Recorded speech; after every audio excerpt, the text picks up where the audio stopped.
Yeah. So we're holding a few lines from the top. Maskefla Rav Sheshes, 4 lines from the top. So one of the things we learned yesterday was regarding a person that begins a meal. What's considered to be the beginning of the meal? So the Gemara says for the people in Bavel that had a custom to tighten their belt very tight, when they began eating, they would loosen their belt. So once you loosen your belt, that's the beginning of the meal, and you're not obligated to stand up to go to daven mincha first. You can finish your meal and then go daven. Maskefla Rav Sheshes. Rav Sheshes asks on this. 5 lines from the top. Is it such a difficult thing to tighten your belt again and go daven? Why would this be considered to be once you started, and now we're not going to force you to get up? Just tighten your belt and go daven. Besides that, without tightening your belt, just stand up as you are and daven. What do you need a belt altogether? And for the Gemara, the reason is because the pasuk says, when you daven, you have to prepare yourself to stand in front of a king and stand in front of the Eibishter, and therefore you can't daven without tightening your belt. So the simple pshat of the Gemara is only answering the second question. It asks the question, why not daven without a belt? And the Gemara is saying, no, because when you come and stand in front of the Eibishter, you have to prepare yourself properly with a belt. That's a simple pshat of the Gemara. Other Rishonim say that it also refers to the first question of the Gemara, where it asks, and what the Gemara is saying is, it's not just about tightening your belt. It's b'chlal, when a person davens, you have to make sure all your clothing are proper, from your headgear to your footgear and everything else. So when you're getting up, it's not going to be only about your belt, and that's going to take some time, and that's a tirche, and therefore we don't force him to do this once he sat down to eat and loosened his belt. This Gemara is the source for the halacha that you have to wear a gartel during davening, because we're not talking over here only about the halacha of separating your heart from the erva, the leiv from the erva, which we learned about in the Gemara and Brachos. But it also says that you have to have a gartel or a belt for hikain lekras lekecha Yisrael. That's showing chshivus that you're standing in front of the Eibishter. As I state. So Taisvis over here brings what's the source of those that do not follow this V'fedische Gemara l'chayret, that you have to wear a gartel. The whole Litvische crowd and everyone else that doesn't follow what it says here V'fedish in the Gemara. So Taisvis brings from the Machzeh Vitri, which was from Talmidei Rashi, that the only reason you need a belt is that this is not a separate halacha. This is based on what we learned in the Gemara Brachos to make the separation between the heart and the erva. And therefore, in those times when they wore long robes and the belt was the only separation, so then they had to wear a belt. But if you wear pants, so then that itself makes a separation between the heart and the erva, and you don't have to wear any additional gartel or any additional belt. So this Gemara and Taisvis here is the source of the different minhagim, whether you wear a gartel during davening. Now the Gemara is going to bring various different preparations as far as clothing is concerned of Amiroim before davening. Rava bar Avhone Rami Puzkimi Umatzli. Rava bar Avhone would make sure to wear something on his feet, whether it's talking about socks or shoes or slippers. He would wear something on his feet and not daven barefoot, which is also brought in Shulchan Aruch. You're not supposed to daven barefoot. Omar, he says, hikain lekras v'kaimer. You have to prepare and to stand in front of the Eibishter, so you daven with something on your feet. Rave would do as follows, different. Shadi glime, he would throw off his coat, upachar yodei, and he would clasp his hands together, umatzli, and that's how he would daven. Omar, he said, ka'avda kamimore.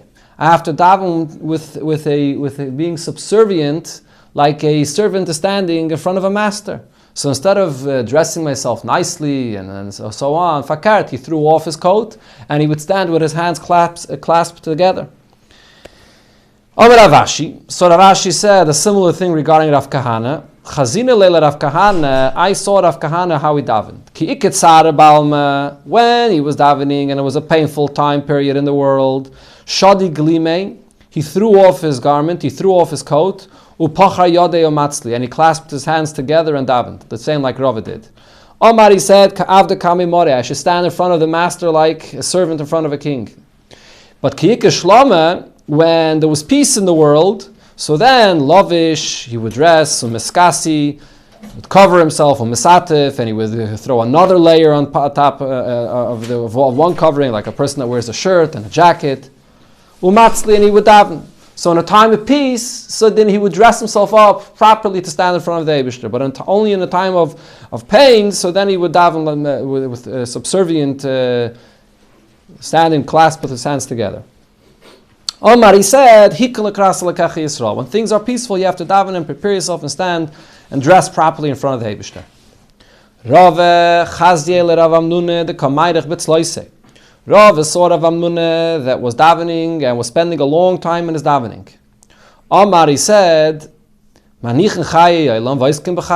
he leaves eternal life, which is Torah, and instead he's occupying himself in temporary life, which is davening. Davening is where a person asks from Hashem the needs for his life in this world, parnasa, gesund, and whatever else he needs. So he's leaving Torah, which is eternal life, and he's spending instead his time on temporary life. And what does Rabbi Yirmiyah hold? V'hu savar, not Rabbi Yirmiyah, sorry, Rav Amnuna. Rav Amnuna held Zman Tefillah L'chud, there's a time for davening, and Zman Torah L'chud, and there's a time for learning. And a chanami, Torah is eternal life, but there's also a time for davening. There's a time for each one separately. This is the inyan which is brought in my modern Chassidus Barichis. There's a mime from the Friediger Rebbe about this, explaining the difference between Torah being Chai Eilam and Tefillah being Chai Shah. Torah is Hecha from Welt, Torah is Kodma L'Olam. The whole idea of Torah is drawing down the energy of the Eibishter Mulmayla Lamata. That's the words of Torah. Dvar Avaya, Halekoi Dvarai Ka'esh Num Hashem. Those are the words of Torah, so therefore it's called Chai Eilam. Davening, on the other hand, what's the Aveda of davening? Mulmata L'Mayla. The whole Aveda of davening is for a person to connect from below, and primarily connect his Nefesh HaBahamis, to engage even the lowest elements of his life to be connected to the Eibishter. So in that sense, Tefillah is Chayisha. Tefillah is dealing with the here and now and bringing your physical life to connect to the Eibishter. So what the Gemara is saying, Rav Amnuna is saying, there's a time for each. There's a time for both. There's a Maila and Aveda Mulmaila Lamata. There's a Maila and Aveda Mulmata Lamaila. You have to have the combination of both, and that's why there is Torah and Tefillah. There's two other pillars of the existence of the world, Torah and Aveda, and you have to have both. Sagt the Gemara weiter, another story. Rabbi Yirmiyah have a Yosef Kamei de Rab Zera. Rabbi Yirmiyah was sitting in front of Rab Zera, Vavaski b'shmaita, and they were being Isaac. They were learning together a sugya. Naga litzluye. It got late for the time of davening. V'hava kamasad of Rabbi Yirmiyah, and Rabbi Yirmiyah was getting up and he was rushing to go daven. Kari ale Rab Zera. Rab Zera called upon him and said a pasuk that it says in Mishlei, Meiser oznoi mishmayat Torah, a person that removes his ears from hearing words of Torah, gam tefilosai teyeva. Even his davening will also be an abomination. If you're getting up, if you're rushing away from learning to go daven, so then the Eibishter won't listen to your davening. This is not something which is obviously shaykh to everybody. Somebody that's teirasayim nasai, like these Amiroim, that they could learn Torah and they could miss their davening because they learn Torah as a profession non-stop, so then you don't have to rush to your davening. But otherwise, a person that's learning and the time of davening comes, you have to stop learning to go daven. Now the Gemara goes back to another thing that it said in the Mishnah, the din Torah. When is the beginning of a din Torah? We did not explain that yet. Din. What's considered to be the beginning of a din Torah, that once you begin, you don't have to interrupt for davening? Rav Yirmiyah v'Rab Yaina. So this is an argument of Rav Yirmiyah and Rab Yaina, seemingly an argument. One says from the point when the Dayanim wrapped themselves in their cloak that they would wear as judges. As Rashi says, the Dayanim would wrap themselves and pull whatever they were wearing over their head, that they shouldn't be able to see around in the room too much. They shouldn't look around and shouldn't be distracted by different things that may cause them to lose focus and looking just at the people that they're judging, to judge them honestly and justly, and not to look around. Other people might be showing them signs and things and that. So they would have this special cloak that they would wear and pull over their head. Another said, not when they put on this cloak, but when the balidinim actually begin to say their tainus. Now the Gemara says they're not really arguing. One was talking about when it's not the first din Torah of the day. They were already discussing a one din Torah, now they're coming into the next din Torah. So only when the next din Torah began with the balidinim actually saying their tainus, then you began the next din Torah. And the other one is talking about when the Din Torah of the day did not begin yet. This is the first Din Torah of the day. So for the first Din Torah, what's the beginning? When they got dressed in the cloak of that the Dayana would wear. Rav Ami v'Ravasi. The two Ameroim, Rav Ami and Ravasi, have a Yosvi, v'Garsi, Beini, Amudi. They would sit in the Bismedrish between two pillars and they would learn together. V'Kol Shaita v'Shaita, every so often, have a Tofchi Ibra de Dashe, they would go and bang by the threshold of the door. V'Omri, and they would announce, I'ike de Isle Dine, Leil v'Leisi. Is there anybody that needs to have a Din Torah and have a judgment, should come, is invited to come, and we'll make the judgment. Which shows you the importance of a Din Torah, that these greatest Ameroim that was sitting and learning Torah for themselves, but in order to settle a dispute between two Yidden and make a Din Torah, they would interrupt their learning every so often to notify and invite people for a Din Torah. Rav Chiste v'Rabbe bar Rav Huna.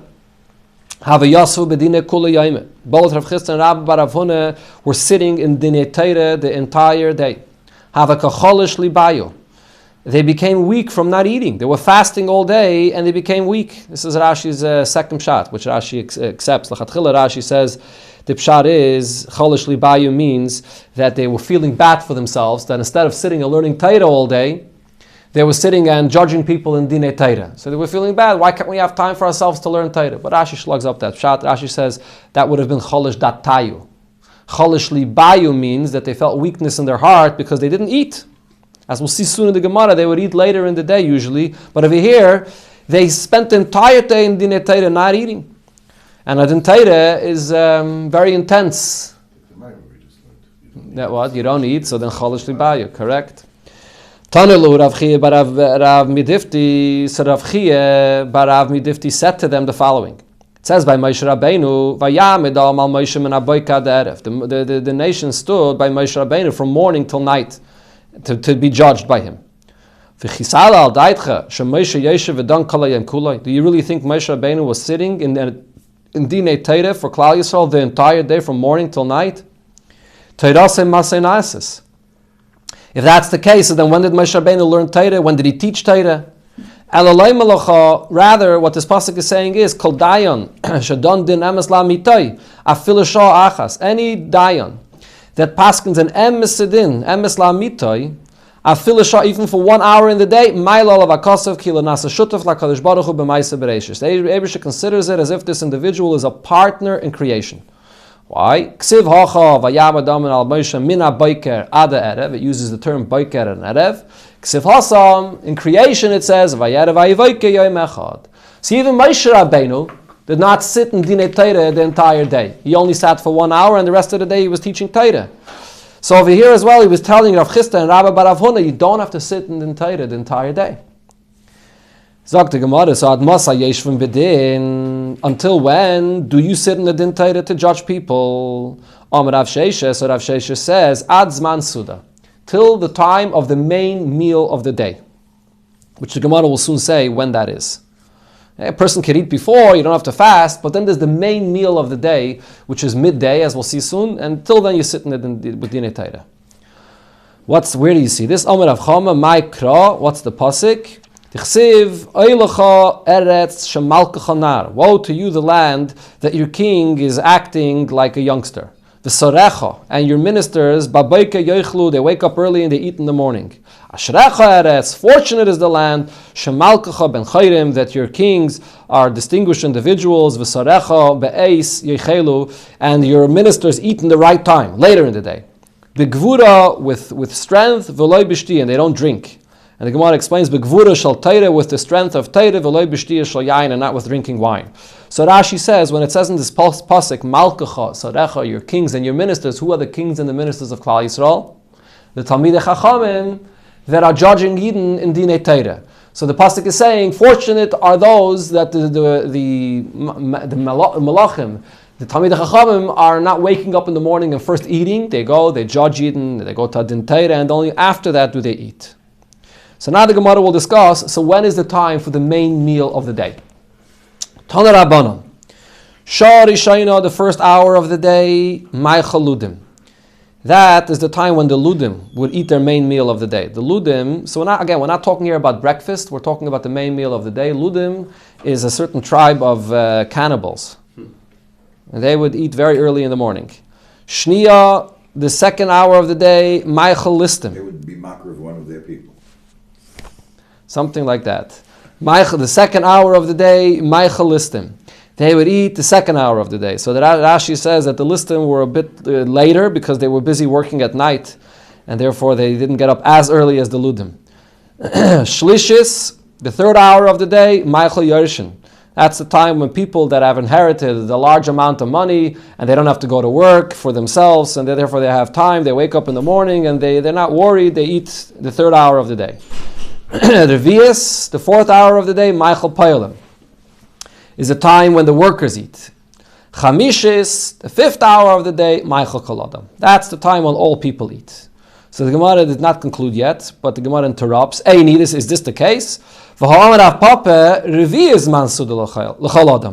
fourth hour of the day is the typical time when all people eat. Elo, so the Gemara switches it. Revius Maichel Kolodam. The fourth hour of the day is when all people eat. Chamishis, the fifth hour of the day, Poilim, workers that are on a job and are busier, so they don't eat until the fifth hour of the day. And then the conclusion of the Braisa is Shishis, the sixth hour of the day, Maichel Talmidei Chachamim. That's when the Talmidei Chachamim eat their main meal of the day. Mikan ve'elech, if a person eats later than that, Kizleidik Evan Lechemes, the food is not going to benefit you. It's like taking a rock and throwing it into a barrel of wine. When you throw a rock into a barrel of wine, even though it may seem like you have more wine because the wine goes up, right? Because the rock is inside, but you have no more wine over there. Or the rock that you threw into the barrel of wine may even just ruin the wine. So the food that's entering your body is the same way. Amar Abaye, so Abaye says about a person that eats later than the sixth hour of the day, that it's not beneficial for the person. Lo Yamara, that's now only said, El D'Leitom Midi B'Tzafra. He didn't eat something in the morning for breakfast. Avotom Midi B'Tzafra, if he ate something in the morning, then less lamba. Even if he eats later than the sixth hour of the day, it's not a problem, the food will be beneficial for him.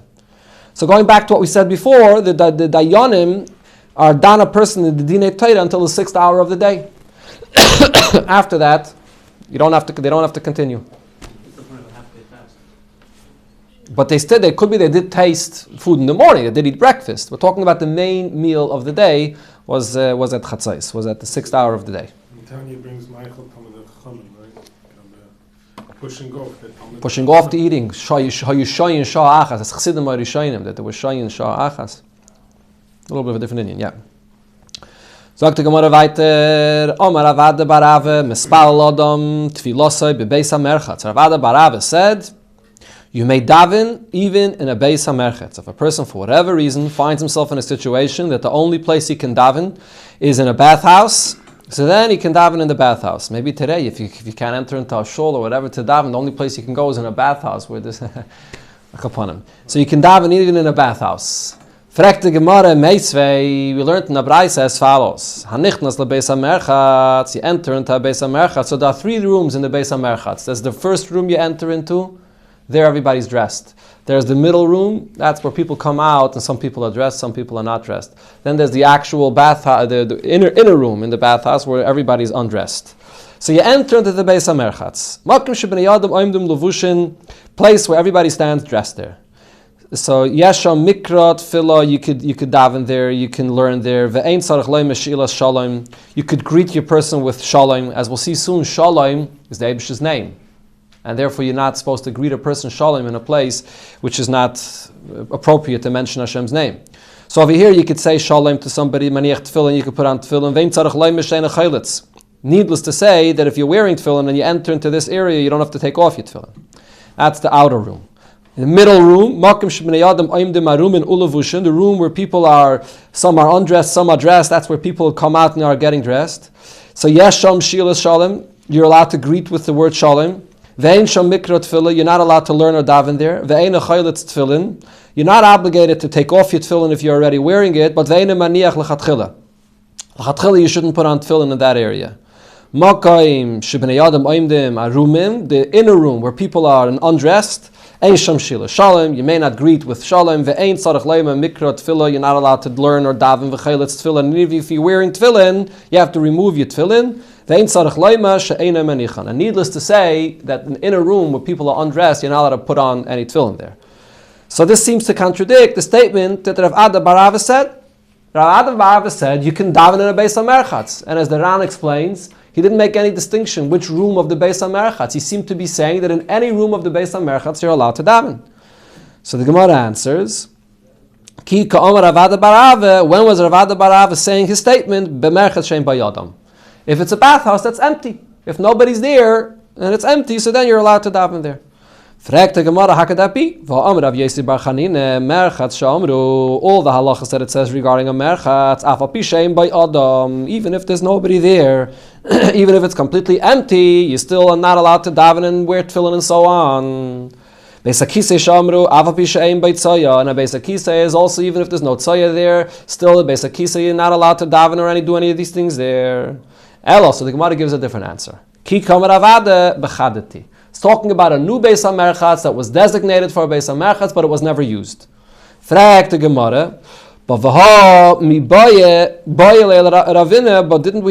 Ravina ask the question, and we had a similar thing to this already in the Gemara Brachis, an area that was designated for a Beis HaKisei but was never used. Mahu, what's the din? Yesh zimun or ein zimun? Does the designation have significance, and therefore you're not allowed to daven or put on tefillin there? Or no, there's no zimun, or that designation has no significance. And this is a question that was unresolved. So how can we say over here that you're allowed to enter into a Beis HaMerchatz or an area that was designated for a Beis HaMerchatz? Lav, don't you think, hu adin lemerchatz? The same question as Ravina asked regarding an area that was designated for a Beis HaKisei applies to a merchatz as well. So the Gemara answers, no, loy, not the same. Dil mishani Beis HaKisei demois. A Beis HaKisei, in this sense, is worse than a Beis HaMerchatz. It's a place which is more disgusting, and therefore, even once it's just designated, that itself would be a reason not to be allowed to daven there. Mashenk in a Beis HaMerchatz, where it's just a matter of tznius, if it was designated, but there was never used that area, maybe Rav Ada bar Ava says you are allowed to daven there. Now the Gemara goes back to what was mentioned, that you're not allowed to greet with shalom in these areas. Ein sham she'ila shalom. You're not allowed to greet with the word shalom. This is a raya to what Rav Amnuna said, Mishmei Dol, Adamari said, also la'adam shitin shalom la'chavera bebeis ha'merchatz. It's forbidden to greet your person with the word shalom, shalom aleichem, in the Beis HaMerchatz. Mishum shenema vayikra loy Hashem shalom. He called to the Eibishter Hashem shalom. So we see that the Eibishter's name is shalom. Elamayata. So hemnusa. How about to say faith, or in Lashon Kodesh nemon? That the Eibishter is a nemon. Or the Emma says it's not only Nemon, there's other Lashonos that are brought in the Paiskim. How about to say Nemon, Tzadik, Chosid, Rachum, V'chanon, different expressions that we use regarding the Eibishter. Are you allowed to say them in a Beis HaMerchatz? So if you're not allowed to say Shalom, so maybe you shouldn't be able to say Nemon either. Nami also Lemei Beis HaKnesses. The Chsiv Hakel HaNemon. Beis HaKisei. Is it also forbidden to say in a Beis HaKisei? Okay. So because the Eibishter is referred to as Hakel HaNemon. And if you're going to say, maybe, yeah, taka. If you're not allowed to say shalom, so you're not allowed to say nemon either, any other expression that describes the Eibishter. But v'ha'omar Rava bar Machasi omar Rav Choma bar Gurye omar Rav shari l'meima hemnusa beveis HaKisei, that is. You're allowed to say the term nemon, which is l'chayre describing the Eibishter in a Beis HaKisei. And for the Gemara, there's a difference. There's a difference between shalom and nemon. Hasam Shem Gufei Loy Ikri Hachi. The Eibishter himself is not referred to as Nemon. The Metargeminon, because the Targum of Hakela Nemon is Elokah Mehemna, a faithful God. But it's not a name of the Eibishter himself. Hache Shem Gufei Ikri Shalom. The Eibishter himself is called Shalom. The Chsiv Vayikri Loy Hashem Shalom. So the Eibishter himself is called Shalom, and therefore you can't say Shalom in a Beis HaKisei or in a Beis HaMerchatz. This is brought in Shulchan Aruch and Simon Pehei. The Alter Rebbe brings this in Halacha L'Maisa. And the Shaila is B'Negeya, the famous Shaila is B'Negeya to a person that has a name Shalom. Are you allowed to call the person by his name Shalom in a Beis HaMerchatz? The Alter Rebbe brings two dayas. It's a machlokes, the Taz and the Magen Avraham. The Magen Avraham says the Magen Avraham is machmer, that if a person has the name Shalom, you shouldn't call him on the Beis HaMerchatz. And the Taz is Mekel. And the Alter Rebbe says, because it's b'divrei seifrim halech achara mekel.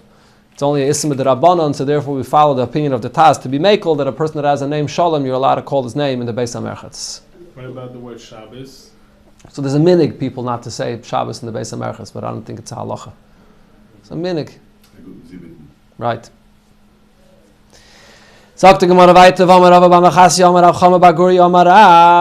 thing that in the name of the same person, a different subject, but in the same, it's come from the same person. If you give a gift to your friend, you have to notify him that you gave him a gift.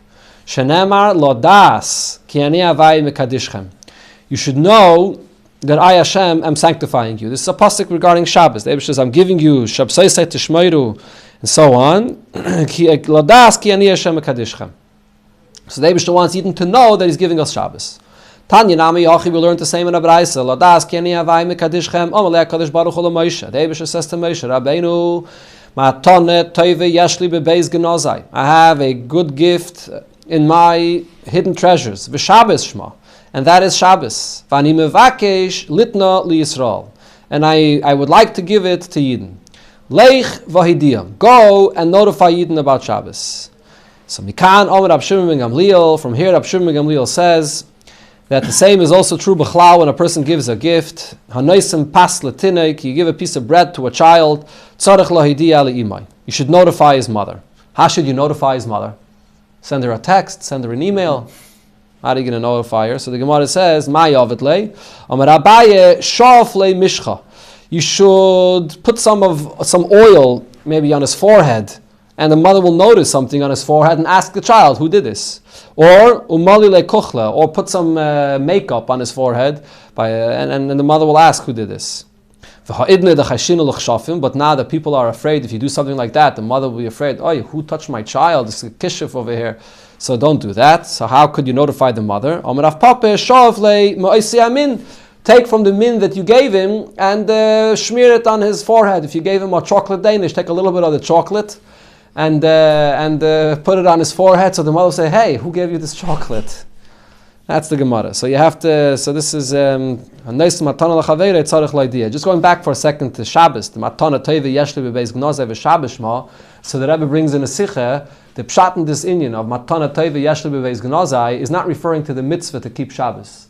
There's the mitzvah to keep Shabbos, which is the chiyuv, the lamates malachis, and that's the mitzvah that the Yidden got. That's not the matana teiva.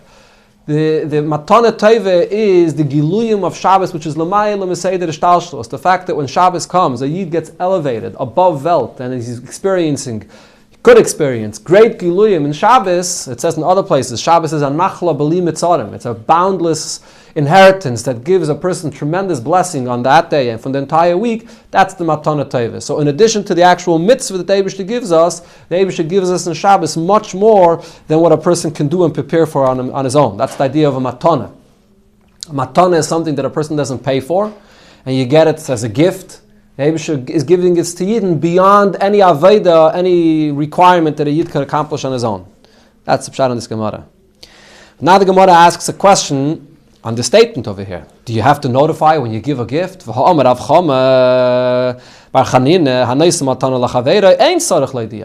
give your friend a gift, you don't have to let him know that you gave him a gift.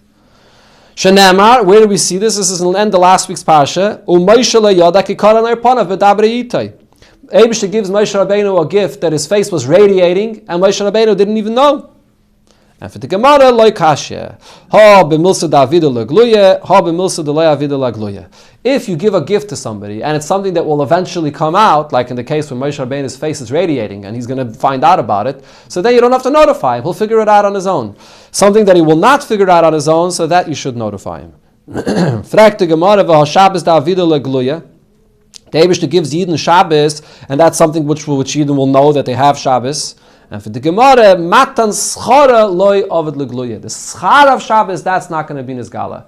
So the taich, according to what the Rebbe says in the Sikha, is it's not only the schar lo'asad lovay, the higher element of Shabbos, the elevation of Shabbos that a Yid experiences, besides the actual chiyuv of Shabbos, to keep Shabbos. Of course, to keep Shabbos, we know we got Shabbos from the Eibishter even before Matan Torah to keep Shabbos. But the higher giluyim of Shabbos, that not necessarily the Yidden will be aware of, and therefore that you have to notify them of. Taisus over here says that this is by a gift. By a gift, you have to tell a person that you're giving him a gift, so you should appreciate what you gave him. But by tzedakah, it's the opposite. By tzedakah, it's supposed to be matan b'seiser. You give charity, tzedakah, that should be something that should be done. If the person does not know who gave it to him, it's noch beser. The receiver will find out about the gift that he received. He's going to find out on his own. You don't have to notify him because he's going to eventually find out on his own. Okay, well, I'll answer more afterwards. Let's just finish the Gemara. Rav Chisda have a nokid biyodei tarta matante de tura. Rav Chisda was a kayin, as Rashi says here. One of the matanis for kayinim is part of the behemoth, the zroya, the lechayayim, and the keva. Certain section of the foot of the animal and the cheek of the animal, the certain sections of the animal that you have to give to the kayin. Now, there's a machlokes about this in the Gemara in Chulin, whether this applies even to kayinim in Chutz La'aretz. We paskin that it does not, and it doesn't apply. But Rav Chisda was following the opinion that it does apply, and he had these matanis of portions of an animal that he got, being a kayin. Have a noked biyode tarti matante de tur. He had 2 matanis that he got from an ox as a kayin. Später, even afterwards.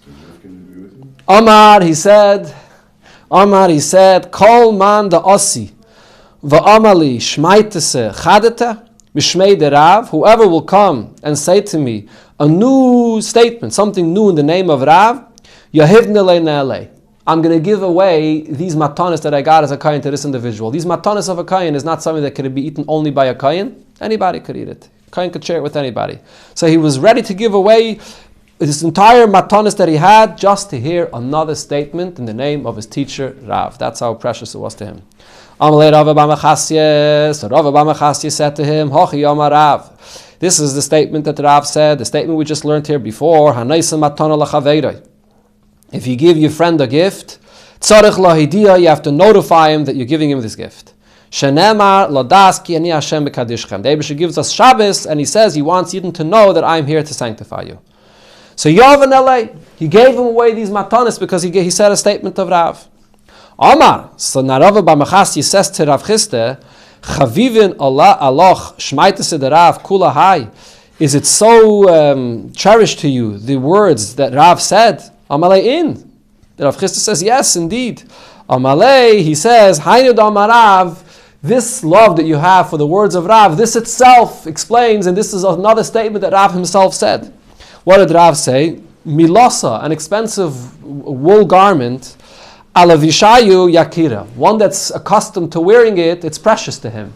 Somebody that doesn't appreciate an expensive, fine wool garment, so you give it to him to wear, he doesn't appreciate it. But someone that's accustomed to wearing milasa, this expensive garment, it's something that's very, very special for him. So it's a mashal. It's a mashal for a person that hears, he's accustomed, and he always wants to hear another teaching of his Rebbe, of Rav, so therefore it's very precious to him to hear another word from his teacher.